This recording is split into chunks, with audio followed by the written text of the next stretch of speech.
പ്രത്യേകിച്ച് യൂത്ത് കോൺഗ്രസിനും അതോടൊപ്പം തന്നെ KSUവിനും നേതൃത്വം നൽകുന്ന ഒരു പ്രമുഖ വ്യക്തിയാണ് ശ്രീ ഷൈൻലാൽ. അദ്ദേഹത്തെ വളരെ സ്നേഹപൂർവ്വം ഭാരതീയ ജനതാ പാർട്ടിയിലേക്ക് സംസ്ഥാന അധ്യക്ഷൻ ശ്രീ രാജീവ് ചന്ദ്രശേഖർ സ്വീകരിച്ചിരിക്കുകയാണ്. അതോടൊപ്പം തന്നെ അദ്ദേഹത്തിനോടൊപ്പം യൂത്ത് കോൺഗ്രസ് KSU നേതാക്കന്മാരായിട്ടുള്ള ശ്രീ നിതിൻ SP, അദ്ദേഹം യൂത്ത് കോൺഗ്രസിന്റെ കോവളം മണ്ഡലം പ്രസിഡന്റാണ് നിലവിൽ. അദ്ദേഹത്തെ വേദിയിലേക്ക് ക്ഷണിക്കുന്നു. അതോടൊപ്പം തന്നെ ശ്രീ നിതിൻ MR, യൂത്ത് കോൺഗ്രസിന്റെ രാജാജി നഗർ യൂണിറ്റ് പ്രസിഡന്റും യൂത്ത് കോൺഗ്രസിന്റെ ജില്ലാ കമ്മിറ്റി മെമ്പറുമായിരുന്ന ശ്രീ നിതിൻ MR, ശ്രീ ആൽഫ്രഡ് രാജ്, KSUവിന്റെ വൈസ് പ്രസിഡന്റായിട്ടുള്ള ശ്രീ ആൽഫ്രഡ് രാജ്, അദ്ദേഹത്തെ പാർട്ടിയിലേക്ക് സ്വാഗതം ചെയ്യുന്നു. ശ്രീ അമൽ സുരേഷ്, യൂത്ത് കോൺഗ്രസിന്റെ പ്രസിഡന്റ് എന്ന നിലയിൽ, മണ്ഡലം പ്രസിഡന്റ് എന്ന നിലയിലും അതോടൊപ്പം തന്നെ വാർഡ് വൈസ് പ്രസിഡന്റ് മുതൽ മണ്ഡലം പ്രസിഡന്റ് വരെ പ്രവർത്തിച്ച അമൽ സുരേഷ്.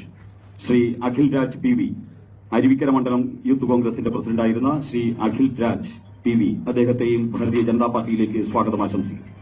ഇത് ഒരു തുടക്കം മാത്രമാണ്.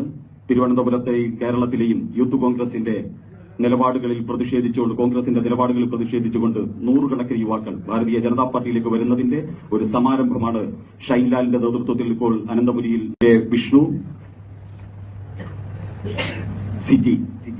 സിജി, അജിത് ലാൽ, മഹേഷ്,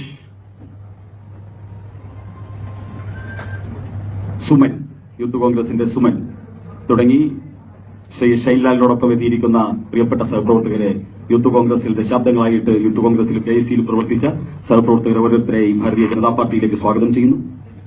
മിഥുൻ, അഭിലാഷ്, എല്ലാവർക്കും സഹർഷം പാർട്ടി